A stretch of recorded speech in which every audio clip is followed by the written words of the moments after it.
पहले वह मंदिर बनाना चाहिए। क्या बनाना चाहिए? मंदिर बनाना चाहिए। वह मंदिर कैसे बनेगा? जब उसमें भक्त रहेंगे तो ना। क्या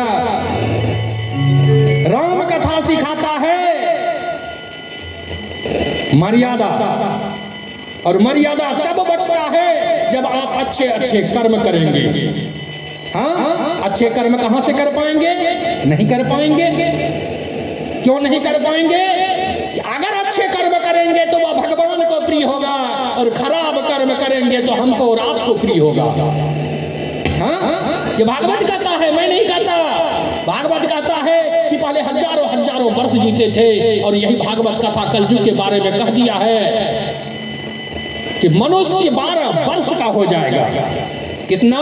12 वर्ष मानव का जीवन हो जाएगा। अभी तो 60 पे अटका है।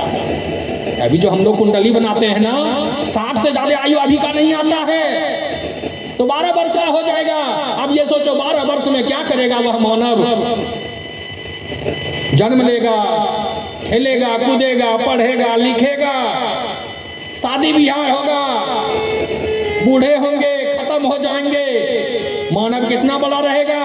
टमाटर के गाछ जो होता है उसमें सीढ़ी लगा के चढ़ने वाला हो जाएगा मानव। यह सत्य बात है। इसलिए मानव जो शब्द है बहुत बड़ा शब्द है, यह भगवान का अति प्रिय होता है। अब भागवत की कथा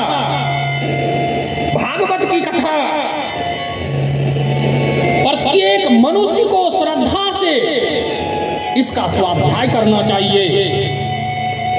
किसी भी पुराण का, किसी भी कथा का, किसी भी गुरु के लिए हुए दीक्षा मंत्र का स्वाध्याय करना चाहिए। उससे उसका भाग्योदय होता है, और जब तक जीवन में गुरु नहीं तो जीवन शुरू नहीं। और चलिए हम अपने इस कार्यक्रम में आने वाले जो आज थे उनके नामों का उच्चारण एक बार सब मिलके कर लेते हैं। प्रेम से बोलिए राम भद्राचार्य जी महाराज की। ये जगत गुरु हैं। हाँ, आज उनका जन्मोत्सव है, अवतरण दिवस है राम भद्राचार्य जी के, जो हमारे गुरु महाराज हैं। सब कोई उनके लिए एक बार भगवान का नाम ले लीजिए, राधे। और दूसरे महापुरुष थे इस कथा में दीप जलाकर इस कथा को शुरू करते, लेकिन उनका इतना कार्यक्रम था आज जो हमारे आप सबों के बीच वो नहीं आ पाए। उनका नाम है हमारे गुरुदेव श्री आगमानंद जी महाराज। उनके लिए भी जोरदार जयकारा होना चाहिए। आगमानंद जी महाराज की।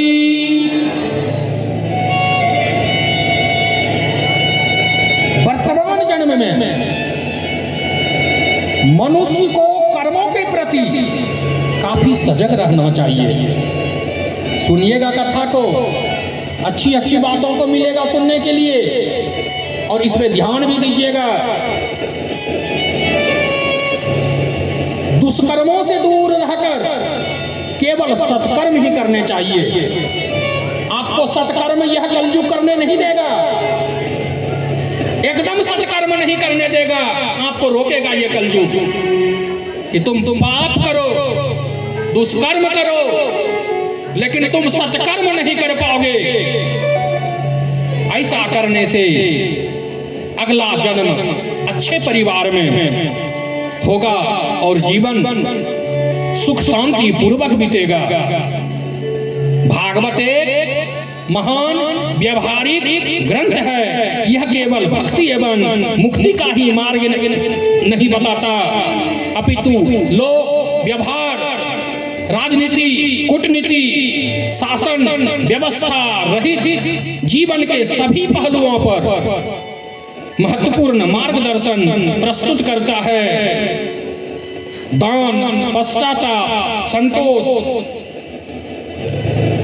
और मैं कहना चाहता हूं कि ये जो बैकुंठ का दरवाजा है ना, जिसको कहते हैं कि बैकुंठ का दरवाजा सब यही है।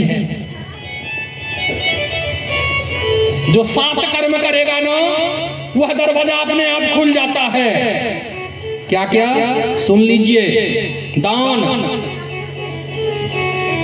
पश्चाताप, संतोष, संयम, दीनता, सत्य और दया, ये 7 बैकुंठ के दरवाजे हैं।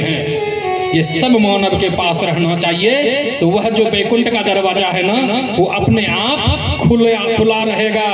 और यह 7 कर्म नहीं करोगे तो बैकुंठ का दरवाजा बंद मिलेगा। हाँ, आप लोग साल में एक व्रत करते हैं ना, एक व्रत करते हैं, वो ज्येष्ठ मास कृष्ण पक्ष के अमावस्या को होता है। बट वृक्ष के नीचे जाके पूजा करते हैं ना, पर पूजन जिसको कहते हैं, करते हैं ना। तो वो क्यों करते हैं? इसलिए कि सावित्री जी ने अपने पति को वापस लाने के लिए किए थे। क्यों? उनके पति का आयु छीन हो गया था, और धर्मराज अर्थात यमराज जी ने अपने दूतों को भेजा। जब दूतों को भेजा उनको लाने के लिए, उनके प्राण को लाने के लिए, तो दूत वहां से वापस आ जाते हैं। जब दूत वापस आ जाते हैं तो कौन जाते हैं? धर्मराज जी जाते हैं, यमराज जी जाते हैं, और उसके जीवन को, उसके प्राण को, उसके आत्मा को अपने पास ले लेते हैं। यह बात जब सावित्री जी देखती हैं, तो सावित्री जी क्या करती हैं? वहां पे धैर्य रखती हैं वो। और स्त्री जाति में जितना धैर्य होता है ना,